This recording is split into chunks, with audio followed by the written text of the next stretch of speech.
Kids Enthusiast, welcome back to Inside the Studio, Kelas Indonesia. Sore ini akan ditemani sama aku lagi, Raisa Bingairanti, selaku Asisten Managing Editor Kelas Indonesia. Well, hari ini topik kita bakal lumayan gemes karena temanya adalah how to create a playful room and fun activities with your kids.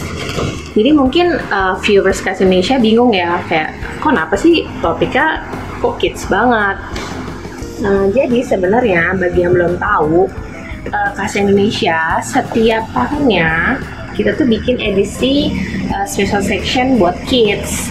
Jadi kita ngebahas tentang gimana cara bikin kamar tidur anak yang aman, terus mainan anak-anak yang lucu tapi well design untuk apa, bahkan baju atau anak-anak artis di dalam dan luar negeri yang fashionable banget tuh kayak apa, ada semua di sini. Majalah ini masih bisa dibeli di website kita, yaitu get.mramagazines.com, atau gampangnya bisa cari di website Kasa Indonesia, www.kasaindonesia.com. Diskon 10% buat yang subscribe 1 tahun. Dan yang ini, the latest issue, juga bisa Anda beli di sana. Oke, jadi tema ini kan lumayan spesifik ya, kayak gimana sih cara bikin kita anak-anak tuh tetap aktif tapi punya environment yang bagus atau environment yang mendukung. Nah, narasumber kita kali ini adalah seorang ibu 3 anak, tapi mukanya kelihatan muda banget, kayak gue gue deh mukanya. Namanya Mbak Astrid HW Levi. Mbak Astrid adalah seorang founder dari salah satu preschool di Indonesia, di Jakarta Selatan tepatnya. Nanti kita akan ngobrol banyak tentang itu. Yang menariknya adalah Mbak Astrid ini ngambil Master of Science di Early Childhood Education dan mengambil Postgrad Diploma in Teaching and Leadership di Singapura. Wow, mungkin ini kayak sebuah bimbingan yang tepat kali ya, kayak ini udah bukan minggu lagi kali ya, udah bulan kedua kita working from home, banyak para mama yang alih fungsi jadi guru.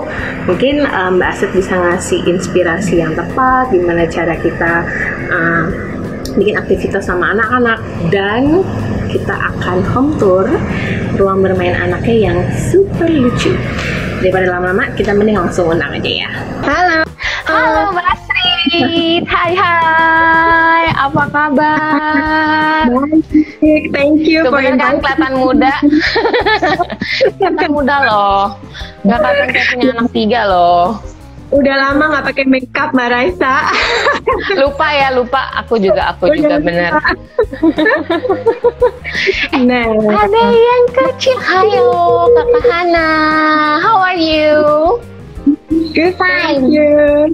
Fine. Nanti kita jalan-jalan di rumah ya. Yes. Oke, mungkin aku perkenalan sedikit. Jadi Mbak Astrid adalah salah satu founder dari Playhouse Academy, yaitu preschool di Jakarta Selatan. Kebetulan Kasa Indonesia dapat kesempatan yang sangat baik bisa ke sana, mencoba langsung tempat mainnya kayak gimana, dan belajar sama-sama Mbak Astrid. Mungkin Mbak Astrid bisa cerita sedikit perjalanan ngambil S2-nya itu kayak gimana, terus apa aja sih yang bisa kita ambil dari edukasi itu. Silahkan. Ya, hai semuanya, sore, nama saya Astrid. Saya ibu dari 3 anak, umur yang pertama 13 tahun, lalu yang kedua 11 tahun, jadi mereka udah gede-gede, 2 cowok, terus dikasih bonus anak yang kecil 4 tahun, dan perempuan, jadi benar-benar bonus perempuan. Yeay. Terus akhirnya ngerasain, jadi benar-benar beda sama perempuan ya. Dan memang apapun yang kita pelajari kadang ya susah-susah gampang untuk diterapin ke anak-anak sih, karena memang karakter anak beda-beda ya. Jadi biarpun kita juga punya master, tapi tetap bagaimana kita bisa ngerti anak, cara masuk ke dalam hati anak itu juga penting gitu. Jadi aku tuh dulu waktu dari sejak muda SMP, remaja itu udah mulai pelayanan di gereja sebagai guru sekolah minggu, karena memang suka sama anak-anak gitu. Cuman lama-kelamaan memang ada orang bilang kamu jadi guru kalau cuman suka sama anak juga nggak not enough gitu. Karena anak-anak ada yang bandel, ada yang nakal pasti kan. Jadi susah sekali untuk bisa mengasihi setiap anak itu dengan cinta yang sama gitu. Jadi memang pergumulan juga lah buat guru, buat orang tua, bagaimana kita bisa adil ke anak-anak. Terus anyway ya aku suka sama anak-anak, aku mulai terjun ke dunia anak-anak. Terus sekolah itu dulu masih di Singapura. Jadi SMP itu di Singapura. Terus udah gitu ke Melbourne, ke Australia. Karena Koko juga ke Melbourne, Australia, jadi ikut. Terus di sana mikirin mau ngambil apa gitu. Terus pikir-pikir kalau ngambil early childhood itu 4 tahun kalau di Australia. Tapi kalau ngambil information system itu 3 tahun. Jadi akhirnya ngambil yang jalan cepet gitulah ya, pokoknya pengen lumayan ya 1 tahun gitu. diskon 1 tahun. Soalnya waktu itu pacar lagi di Singapura, Mbak. Oh, lumayan jadi makin dekat, ada alasannya. Iya, jadi pengen yang cepet-cepet aja. Terus akhirnya ngambil jalur yang information system. Jadi sarjana aku itu sebenarnya di komputer lah gitu. Tapi terus pas selesai udah wisuda balik ke Singapura, masih ada terus gitu loh panggilan, pengen belajar lagi nih, pengen cari tahu lagi nih. Soalnya baca buku doang tuh nggak enough gitu, nggak sufficient untuk bisa kita untuk jadi guru gitu ya. Terus akhirnya ya udah ada master in early childhood education ini. Itu di offer oleh Willow College di Boston, tapi lecturernya datang ke Singapura. Jadi kan aku nggak perlu pergi-pergi jauh lagi nih dari mantan pacar ini yang sekarang di kami. Jadi akhirnya ngambil itu Masters in Science, tapi dalam mainnya itu Early Childhood Education gitu.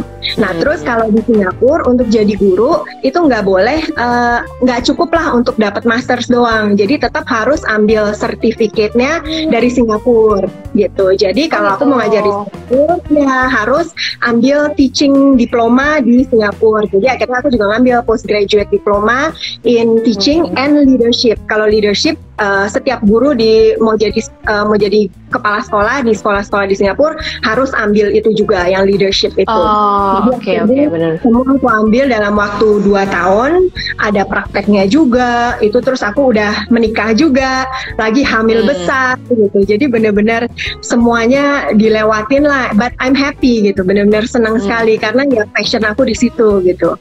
Ngelihat anak-anak yang dari kecil bayi, kan di Singapura juga kan ada infant care, baby care. Jadi buatin baby sampai yang preschool 6 tahun sebelum mereka masuk ke SD gitu. Jadi itu belajar di Singapura terus dibawa ke Indonesia, ada kultur yang berbeda nggak sih? Atau misalnya ada adaptasi, kayaknya yang ini mungkin lebih cocok sama anak-anak tanah air gitu, gimana Mbak? Kalau di Singapura memang kan terkenal education itu penting ya. Jadi mereka strukturnya udah jadi, sistemnya udah jadi. Jadi anak-anak dari kecil pun gitu umur 3-4 tahun tuh udah belajar menulis, belajar membaca gitu. Tapi kalau di Indonesia lebih masih ada bule-bulenya lah. Jadi kita maunya main, fun, nyanyi-nyanyi gitu kan. Indonesia kan style yang fun, bagaimana bikin anak-anak tuh interested in learning gitu. Jadi di Playhouse Academy ini aku terapkan 2. Karena penting buat anak-anak bisa main, karena mereka belajarnya itu dari mereka main gitu. Jadi mereka explore hal sesuatu yang baru, mereka dapat jawaban dari permainan mereka itu juga gitu. Bagaimana mereka explore, mereka discover something gitu. Terus ya tapi di sisi yang lain, waktu mereka mau masuk SD, setiap anak akan melewati ujian. Ujiannya itu bakal dites baca dan nulis.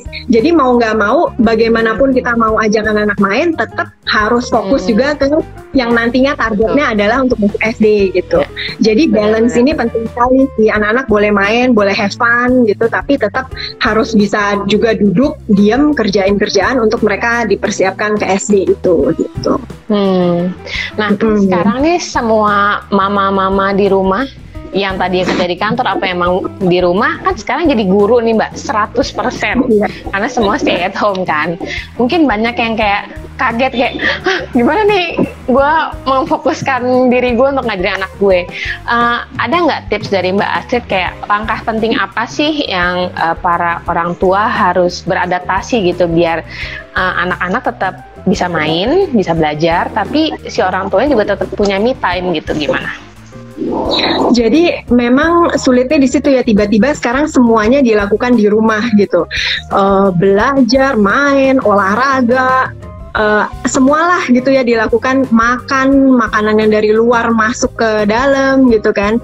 Jadi benar-benar tricky sekali sih untuk ibu-ibu untuk bisa beradaptasi dengan semuanya ini gitu, khususnya ibu-ibu ya, karena kan kita pagi siapin makan baru selesai aja udah mikirin aduh siang makan apa ya, terus siang aja baru mau makan gitu udah mikirin lagi, buka kulkas lagi mesti keluarin barang gitu kan. Jadi benar-benar anak ketiga ya Mbak?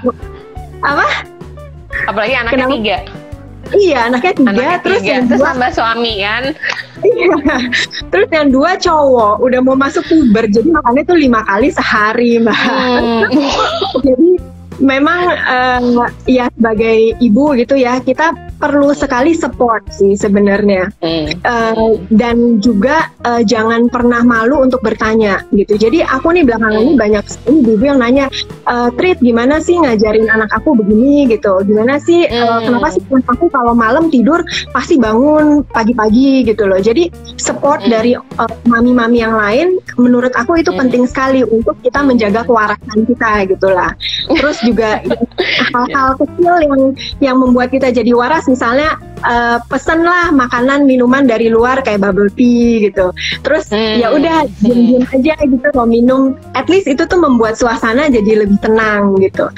Kalau misalnya minum bubble tea itu kayak kita tuh nggak kumpul lagi energinya ya. Bener, aku setuju. Bener-bener. Jadi ya penting tuh sih buat mami-mami untuk bisa menerima kenyataan ini, bahwa ini juga nggak cuma bakal seminggu bulan gitu kan, bakal lama gitu. Bagaimana ya kita juga tetap bantu mami-mami yang lain yang butuh bantuan atau butuh kiriman makanan gitu kan. Ya, aku kayak mau pesen gulu-gulu sih Mbak kalau sampai akhirnya aku bikin sendiri, kayak gue harus bikin deh. Nah, mau nanya juga nih Mbak,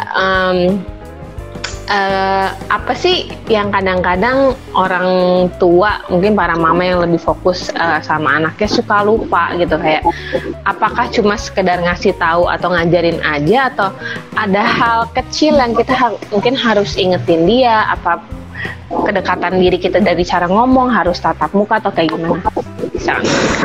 Iya, komunikasi sama anak itu benar-benar sulit gitu ya, in a way ya, karena tiap anak karakter beda-beda, cara untuk masuk ke dalam hati anak-anak juga beda-beda, love language mereka juga beda-beda gitu. Ada yang mereka love language-nya itu by words, jadi kita harus terus ayo you can do it gitu loh, ini bisa kok, kamu bisa gitu, ayo mama bantuin gitu. Ada yang love language-nya itu time gitu, udah kita pokoknya duduk di sana nemenin dia aja, dia udah merasa tuh merasa satisfied gitu, merasa mamanya tuh care for them gitu. Jadi memang cara ngebedainnya gimana Mbak?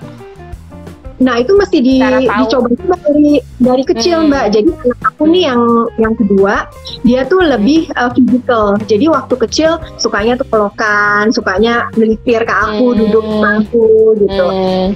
Terus yang pertama lebih ke words gitu. Jadi kita selalu punya affirmation gitu. Ayo Noah, kamu bisa kok, piano kamu bagus gitu. Ayo latihan dong, apa gitu.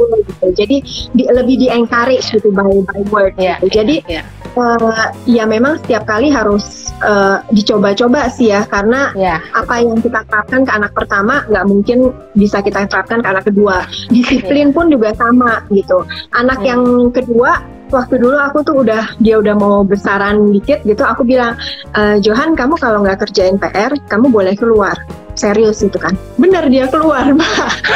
Jadi iya benar, jadi itu udah langsung kayak deg-degan gak sih Mbak? Deg-degan kan tiba-tiba. Iya, jadi suami aku bilang, cara pendekatan kamu ke dia itu udah nggak bisa dengan cara itu gitu, kita harus berubah gitu. Jadi karena sekarang lebih banyak komunikasi gitu, soalnya anak-anak disuruh keluar mereka mah seneng, tinggal bawa handphone ke bawah, teman gitu kan, pergi ke mall-mall yang dekat, ngadem gitu, wifi di restoran gitu. Jadi ya semuanya trial and error sih. Aku pun punya master pun juga yang nggak perfect. I'm not a perfect mom gitu. I still am learning every day. Gitu. Gitu. Nah, sekarang kan kita ngomongin topik utamanya tuh Mbak. Aku kan lihat dari Instagram Mbak Astrid tuh sering olahraga dan Hana suka ikut. Terus sedangkan di waktu lain Hana juga suka storytelling di ruang bermainnya dia sendiri gitu. Nah, seberapa penting sih anak tuh punya area khusus bermain gitu? Kalau kita di rumah khususnya, dan sekarang kita kan di rumah tuh 24 jam ya, nggak keluar-keluar ya, penting sekali untuk kita punya area yang khusus didedikasikan untuk sesuatu hal gitu. Jadi misalnya kalau makan ya kita semuanya ke dining room, itu juga aku sekarang terapkan sekarang gitu loh. Biarpun anak-anak pagi tuh ada online learning sama sekolahnya, aku selalu bilang ayo kita makan semuanya makan gitu, jam 12 semuanya datang ke meja gitu. Atau misalnya si Hana mau main atau mau olahraga, itu pun juga selalu di tempat yang udah aku ini sih dedikasikan gitu. Siapin. Ya, boleh jadi lihat nggak? Ya, gimana Mbak? Boleh lihat nggak? Oke, aku bawa ya. Kita ke playroomnya Hana ya. Jadi rumah aku itu apartemen, karena memang dari Singapura udah biasa tuh di apartemen. Jadi senengnya itu kalau di apartemen kan ada fasilitas, ada kolam berenang, ada tenis court, ada basketball court, dan anak-anakku cowok. Jadi benar-benar penting sekali untuk mereka bisa keluar dan energinya tuh terkuraskan gitu. Dan apartemen aku tuh mungil, kecil. Tapi karena dekat sama sekolah anak-anak, jadi ya kita di apartemen ini gitu, memudahkan. Soalnya kan anak-anak udah gede, jadi mereka tuh banyak project, banyak meeting di sekolah. Kadang jam 5, jam 6 baru pulang. Jadi ya kita cari tempat yang dekat. Nah ini Hena, ini tempat dia. Mana? Permisi Bu, numpang datang ya Ibu Hana. Hai. Mainannya Hana. Hana, what are you cooking Hana? Hana, huh? Corn? Okay, are you gonna cook corn for Auntie? Yeah, okay, go. Can I have a hamburger? Hamburger Hana? Jualan nggak Hana? Sibuk. Nah, jadi ini kan playroomnya dia. Ini sebenarnya study room sih. Kita tuh apartemennya 2 bedroom sama 1 study room. Terus kita hack tembok Mbak. Jadi tadinya tuh ini tembok nih. Terus sama ini juga tembok. Ini ke bedroom aku. Tapi kita ganti jadi kaca. Jadi sebenarnya ini 3 kamar ini seamless gitulah, bisa pindah-pindah gitu. Jadi ini study room, si Hana lagi masak. Beginian juga kan IKEA, produk IKEA. Terus yang kayak gini kecil-kecil buat dia punya mainannya, buat dia punya masakan-masakan. Terus ada meja kecil buat taruh makanannya. Terus sama itu masih banget. Kalau cewek-cewek buku ya. Iya, kalau ini rak buku dari atas sih bukunya suami, buku aku, buku anak-anak. Terus yang paling bawah, yang paling gampang untuk diambil, yaitu buku-bukunya si Hana. Gitu. Jadi penempatan mainan, penempatan buku juga penting. Jadi kita jangan taruh bukunya anak-anak di atas gitulah. Di tempat yang dimana dia bisa ambil dan dia bisa kembaliin juga. Gitu. Pokoknya pentingnya itu aja, anak-anak bisa ambil dan bisa kembaliin. Gitu. Betul. Berarti itu kan tadi aku lihat ada label-labelnya, jadi sekalian ngajarin anak untuk balikin barang sesuai jenisnya ya. Terima kasih. Auntie, you want cheeseburger or chocolate burger? Chocolate I want burger? a cheeseburger, please. Oke. Ya. Main pretend play ini memang penting sekali buat anak ya, untuk mereka imajinasi gitu. Yang pretend play itu kan bisa supermarket, bisa restoran, bisa juga vet, dokter binatang, dokteran gitu. Jadi benar-benar ini merangsang merangsang imajinasi mereka. Oh iya, ini yang tadi Mbak Raisa bilang gitu. Supaya anak-anak juga belajar, jadi mereka bisa membedakan grains, roti-rotian, terus produce nih kayak vegetables, fruit sama dairy, gitu. Di bawah juga ada fruit, gitu. Terus donat, sweets, gitu-gitu. Jadi mereka tahu nanti kembaliinnya kemana, gitulah. Ya, Beb. Udah jadi ya. Aku cukup penasaran nih Mbak. Kan Mbak Astrid tinggal di apartemen, sedangkan mainannya Hana banyak. Mainan Noah sama Jonas ya? Johan. Oh, Johan. Ya. Jonas jadi Jonas brother dong. Jonas brother. Nah, gimana cara Mbak Astrid mensiasati ruang-ruang di apartemen jadi mainannya tuh nggak berantakan, dan apakah diputer misalkan bulan ini kitchen set terus habis itu nanti ganti atau gimana? Nah, terima kasih. Hana, Auntie say thank you, Hana. Iya.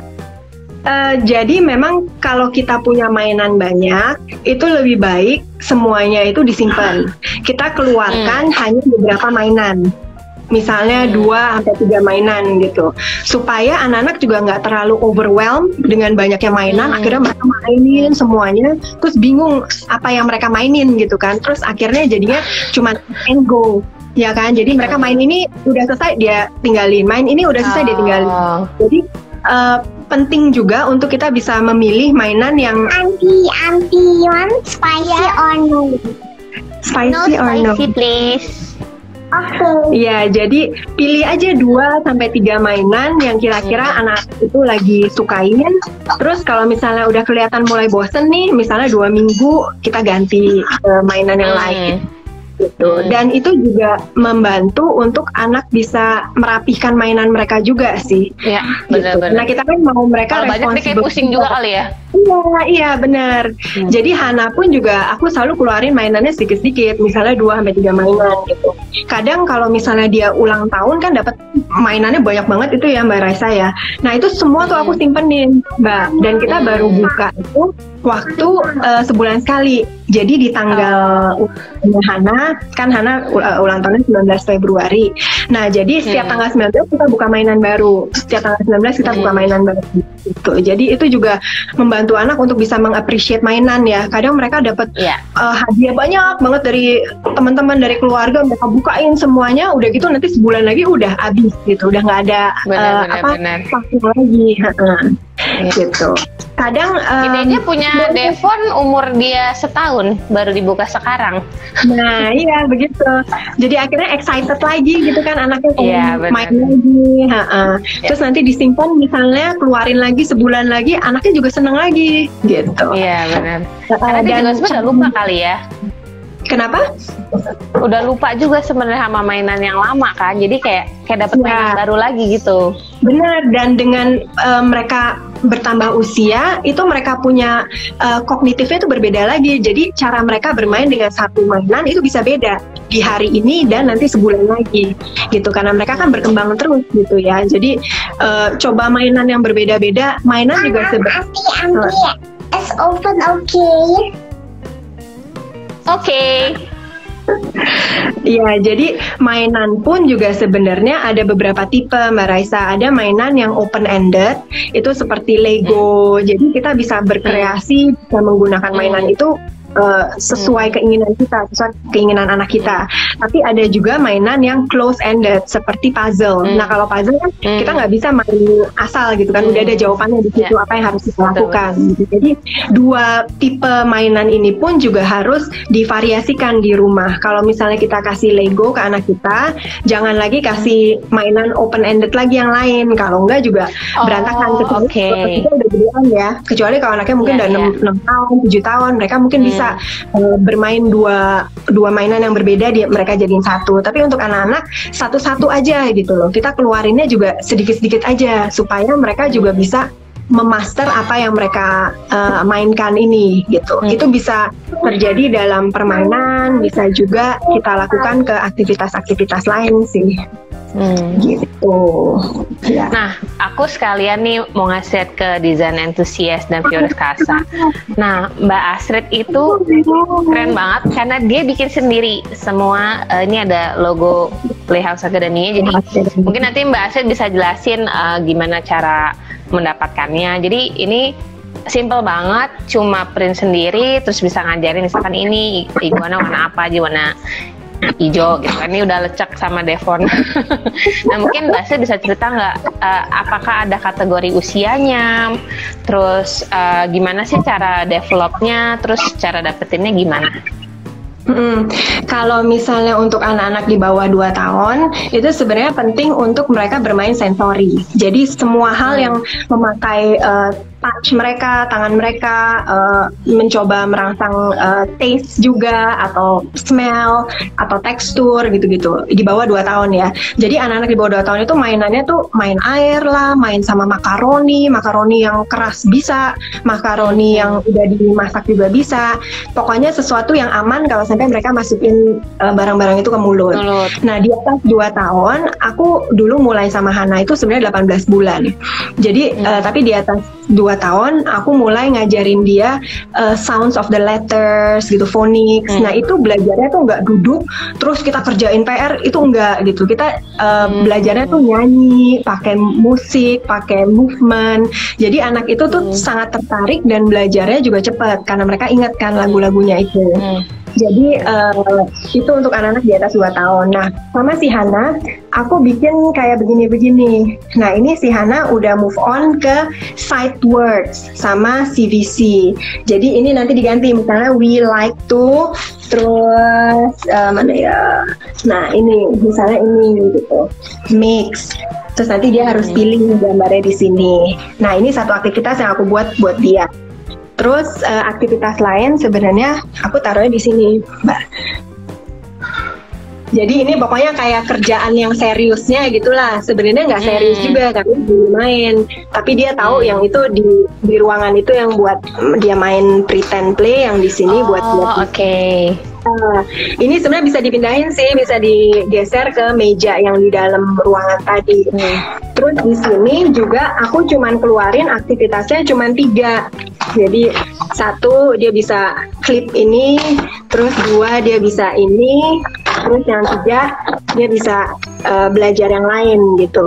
Nah, semua ini aku udah kasih tahu dia, kamu keluarin 1, mainin 1, beresin dulu sebelum kamu keluarin yang baru gitu. Jadi memang si Hana udah tahu lah pokoknya drills-nya gitu. Terus kalau di atas itu yang ini yang tadi Mbak Raisa punya kan, yang colors. Iya. Nah, ini aku kemarin ngambil dari Playhouse. Soalnya aku kan udah habis resourcesnya.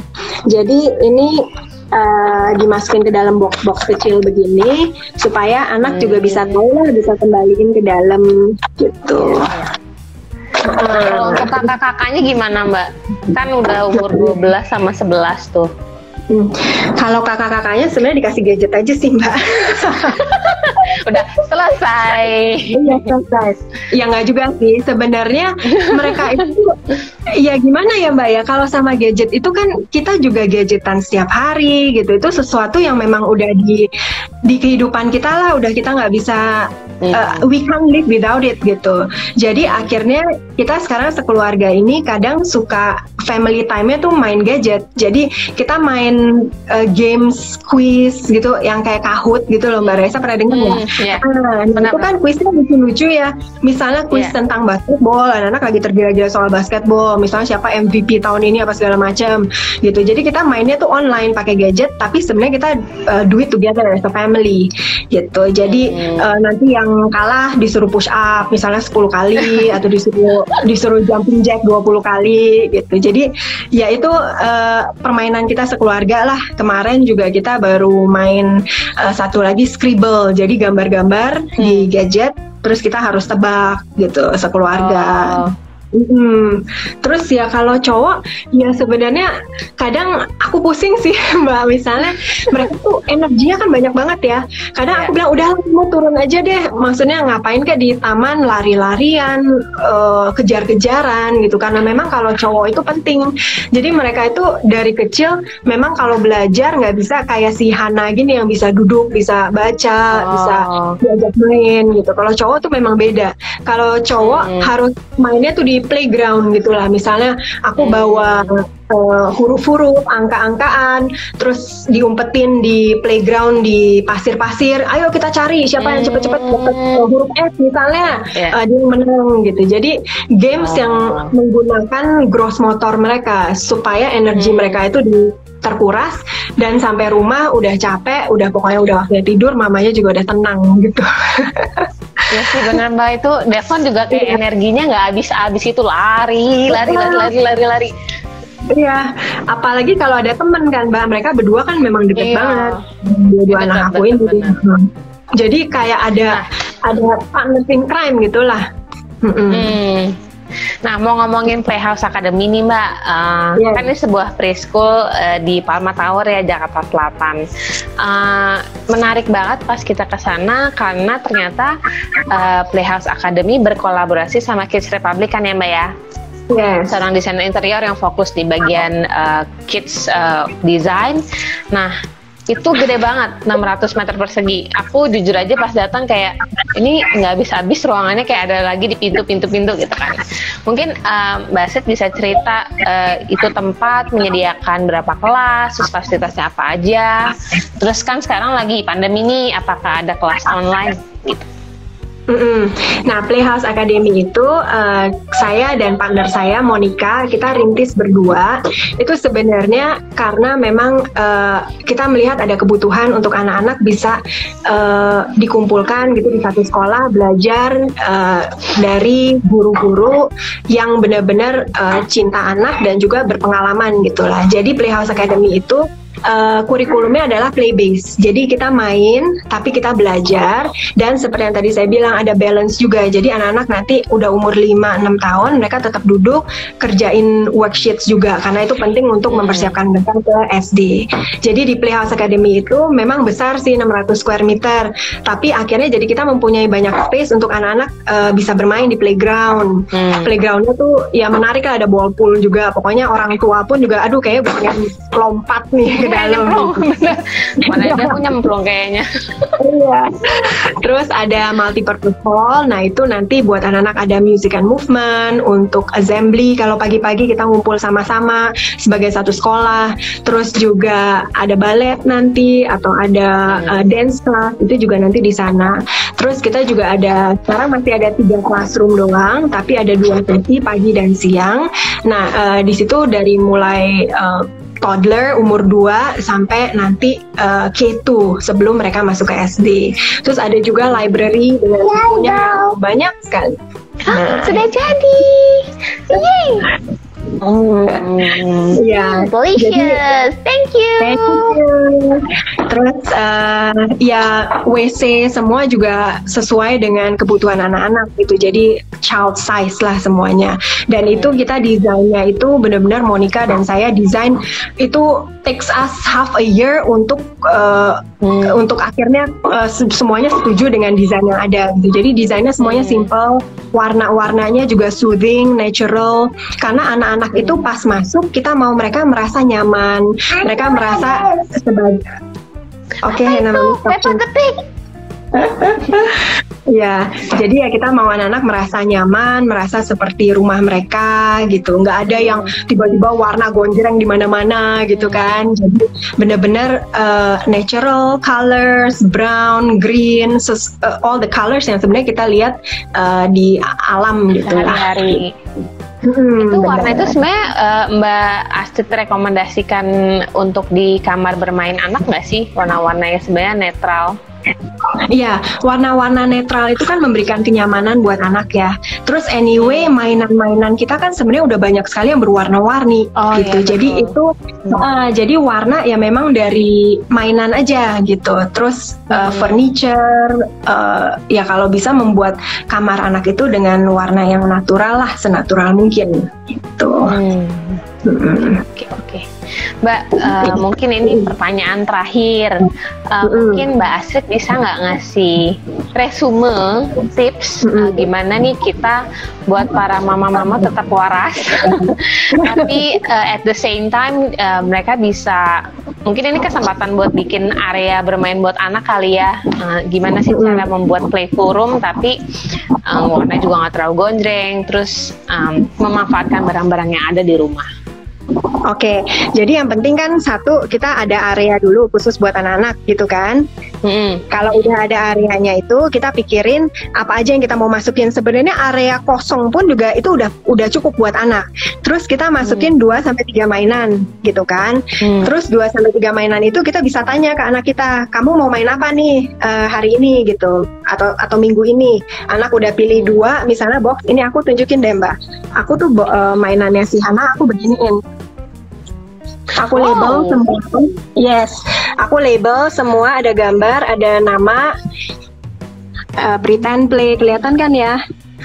Lego gitu, sen. Nah jadi misalnya minggu ini, Hana mau nice ya Mama Astrid. Iya, aku memang orangnya OCD sih. 2 mainan ini, untuk minggu ini kita main 2 mainan ini di ruangan itu. Jadi kita keluarin ini 2 mainan di ruangan yang udah kita siapkan kan buat anak-anak. Terus kalau udah 2 mainan ini anaknya udah bosan, kita ganti ke mainan yang lain gitu. Terus juga pokoknya semua mainnya di ruangan itu supaya mainan-mainan nggak berjajaran kemana-mana gitu kan. Misalnya si Hana bawa-bawa Barbie dia keluar nih, aku bakal bilang Hana balikin gitu, kamu mainnya di ruangan itu aja gitu. Kecuali kalau misalnya aku kadang bawa anak juga keluar, Mbak, ini balkon sih, enak banget ada balkon. Nah ini tadi si Hana main sama ambil-ambil beginian. Nah dia terus akhirnya nanti bisa main sama air di situ. Nah ini aku tadi bilang untuk umur 2 tahun penting untuk main begini-beginian gitulah, yang sensori gitu. Jadi pokoknya ya untuk ruangan anak ya penting sekali untuk kita bisa pilih mainan, jangan terlalu banyak, dan juga jangan mainnya di ruangan itu juga, bawa anak juga keluar gitu ke teras lah, ke mana, supaya ada variasi dengan dia bermain itu gitu. Oh ya, ini juga schedule Mbak, aku mau tunjukin ini. Nah, jadi kadang kan kita bingung ya sama anak-anak, aduh bosen nih mau ngapain gitu ya. Nah, jadi aku bikinin ini. Jadi si Hana tuh bisa pilih, hari ini dia mau nonton TV dulu, terus makan, terus baca buku gitu. Nah, untuk umur Hana, kadang kita nggak perlu pakai waktu sih. Kalau yang udah gede SD gitu kan kadang kita jam 8 kamu sekolah, jam 9 kamu boleh makan, jam 10 kamu ngapain gitu. Nah tapi kalau si Hana kan susah, kadang anak kan makan masih bisa sejam, bisa 2 jam gitu. Iya betul. Jadi kita terapin sequence-nya aja. Yang pertama kamu nonton dulu, boleh nonton, kalau udah selesai mama bilang selesai kamu makan gitu. Jadi lebih ke sequence-nya, dan mereka tahu abis misalnya Hana pegang Hana, abis ini terus dia bisa copot, dia tinggalin ke sini berarti dan the next one gitu. Itu Ya, modelnya cantik banget nih. thank you Auntie. Iya. Oh, Mbak, satu lagi aku agak penasaran nih. Ini mungkin juga pertanyaan dari aku sih. Kan sekarang bahasa Inggris itu udah menjadi bahasa yang sangat universal. Bahkan emang dari dulu sih. Cuma kan sekarang anak-anak mungkin umuran Noah kali ya udah ngomong bahasa Inggrisnya lebih fasih. Gimana kita sebagai orang tua bikin dia tetap balance. Jadi bahasa ibunya, which is bahasa Indonesia itu tetap mereka bisa ngomong dengan aktif, terus ngerti dan pakai sehari-hari. Gimana, Mbak? Iya, tergantung sebenarnya ya sekolah anaknya ya, Mbak Raisa ya. Kalau anak-anakku kan sekolahnya memang international school, jadi mereka memang ngomong bahasa Inggris gitu. Tapi kalau di rumah kita kebanyakan ngomongnya bahasa Indonesia, sama pembantu pun juga ngomongnya bahasa Indonesia. Kalau mereka keluar ke mall pun kan juga harusnya ngomong bahasa Indonesia. Jadi ya balance-nya di situ. Jadi kalau di sekolah mereka ngomong bahasa Inggris, kalau di rumah kita terapin pokoknya kamu ngomong bahasa Indonesia. Gitu. Gami Bear, Hana. Aku mau Tapi minta. kadang anak-anak beda-beda sih ya Mbak Raisa ya. Kayak anak-anakku dari kecil itu memang bahasanya nggak begitu bagus. Aku bisa maksudnya to be honest gitu. Karena cowok juga kali ya. Kalau kita kan perempuan kan lebih ngomong lebih cepet, terus baca kan lebih cepet gitu. Jadi kita juga ngelihat sih kemampuan anak. Kalau misalnya anak itu umur 2 tahun baru belajar ngomong, ya jangan kita force mereka untuk belajar banyak bahasa gitulah. Mungkin 1-2 sampai dia benar-benar bisa master bahasa itu, baru kita tambahin sedikit bahasa kedua gitu. Jadi di setiap keluarga ya memang harus diputuskan lah mau bahasa yang mana dulu yang diajarin ke anak gitu. Ya. Oke. Baiklah, wah ternyata udah nggak berasa 45 menit Mbak. Wow. Oke, sekali lagi Mbak Hana jadinya. Mbak Asri, thank you banget buat waktunya. Senang juga bisa ketemu Hana lagi. Semoga pandemi segera selesai, anak-anak udah bisa main langsung ke Playhouse Academy. Yes. Yang penting semuanya sehat. Oke Mbak, Thank you salam Mbak buat Raisa. semua. Dadah Hana. Hana, bye. Dadah Hana. Bye. Kiss bye. Bye. Thank you Mbak Srit.